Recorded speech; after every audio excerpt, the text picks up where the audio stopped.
quads were feeling great today. It was nice to finally move some weight again. That felt real good. And I'm beginning to veer away slightly from my physio recommended exercises, and I've kind of decided to dedicate the period of my training that I was going to spend doing the exercises that he recommended to doing my own sort of rehab exercises, which has given me a new lease of life with them.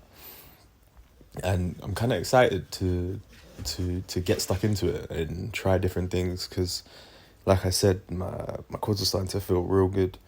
I'm starting to have next to no discomfort, and yeah, lifting and moving heavy weight again feels fucking great. So today, rather than the boring stuff that I'd been doing for a while now, I decided to start with some single leg wall sits. They felt real good. They felt really nice. I really enjoyed them. And then did some basic stretches. Some of the stuff that the physio advised me, to be fair, because some of it I have quite enjoyed. Like the lateral trunk stretch against the wall.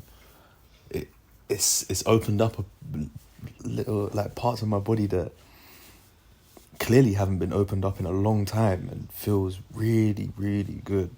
It kind of targets the love handle area. So like where somebody would have love handles, that part of your abdominal muscle there, it opens it up nicely, and that's connected really, well, it feels like when you're stretching that it's connected really closely to your hip flexor, and it really pulls on my hip flexor too, which feels great.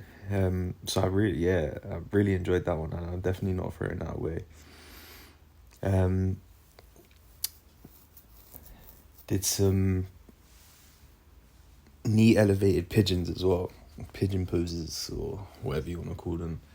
And I find that elevating the knee for me is the game changer. That stretch, without that, it doesn't really do anything for me. It feels really pointless. Like, yeah, you get a decent stretch in your T-band and your glute med, but you get that with your knee elevated even more whilst stretching your opposite hip flexor in your quad, and you get really good glute and hamstring engagement on that extended leg, and you get really good engagement on your, well, I find that I get really good engagement on my T-band and my glute med, which is really nice. Like, I really enjoy stretching and feeling like I'm actually working in the stretch versus just passively stretching. I've had very limited success with passively stretching.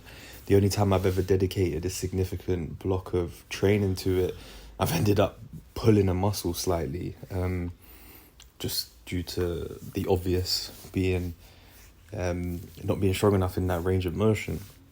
Whereas actively stretching, when I started learning about that a couple of years ago, that was a game changer to me. It made so much sense. Like, why would you want your muscle to be inactive whilst pulling it? Whilst pulling it apart, when you can get it engaged and do the same thing, so that it develops a very small but nonetheless element of strength in that range. So yeah, those knee elevated pigeons, I love them for a warm up. They really get me warm. And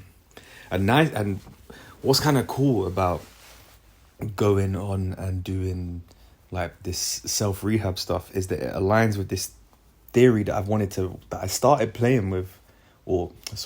started thinking about playing with prior to having my quad issue that completely put the brakes on.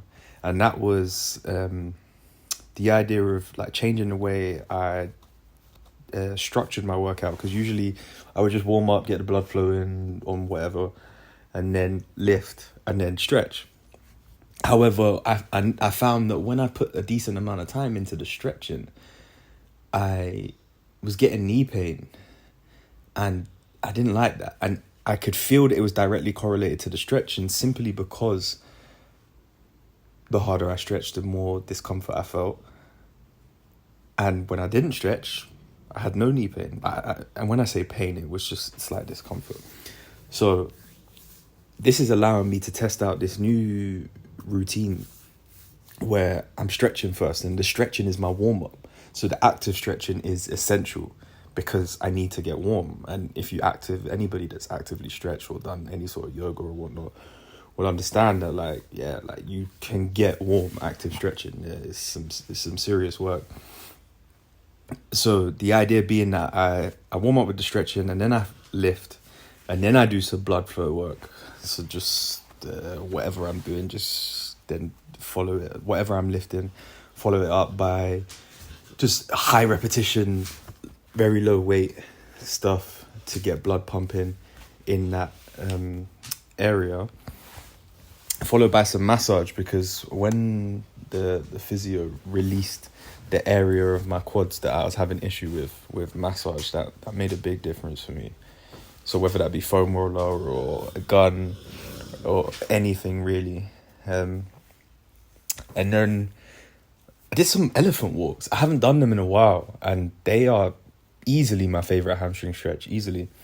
So it felt good. I felt real good, because recently when I'd been doing them, the quad issue that I'd been having had just been causing me discomfort. Anytime I extend and engage my quad, it just didn't feel great in that position. And it was good to finally get back on some elephant walks. So I look forward to playing with them, some quick splits, stretches.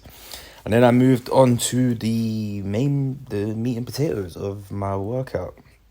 I started off with some hanging leg raises because I like to activate the core before I start any sort of deadlifts. And because it had been so long since I did any sort of pull-in work, I decided to do my first few sets of a heavyweight with a superset, and I supersetted lion leg raises just to avoid the taxing of my forearms.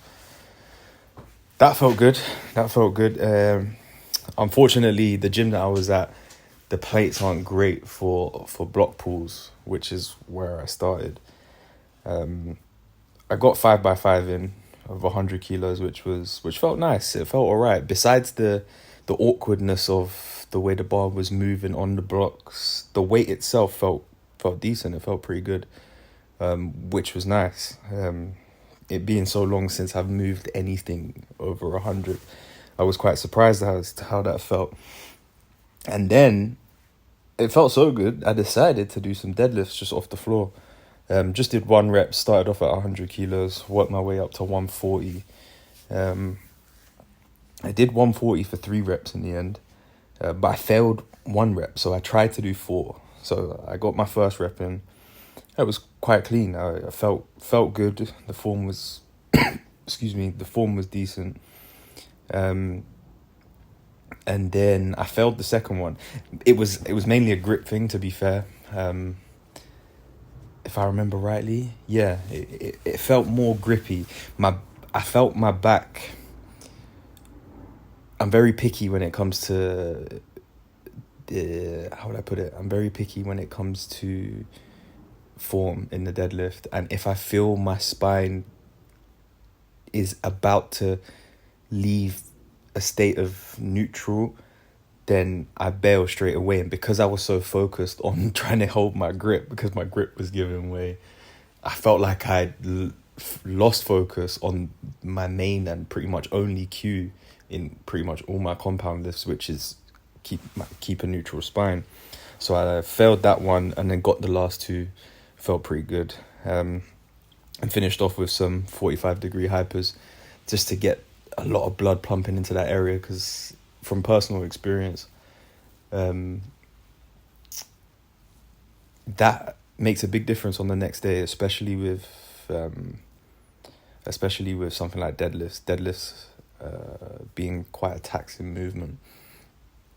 I find that finishing off with an exercise that really, really gets the blood flowing to that area straight afterwards just leaves me feeling a little bit less taxed, I guess you could say, the next day because I don't really get sore anymore. So I did 2 sets of 50 of them. I enjoyed them. The second set, I wanted to be honest, I felt a bit of a lactic acid build-up. Felt a bit nauseous after that, but in a good way, in a I've worked hard way. So yeah, that was fun. But that was my session today. I enjoyed that one. It was good to finally move some weight around again. So let's see what tomorrow brings. Peace.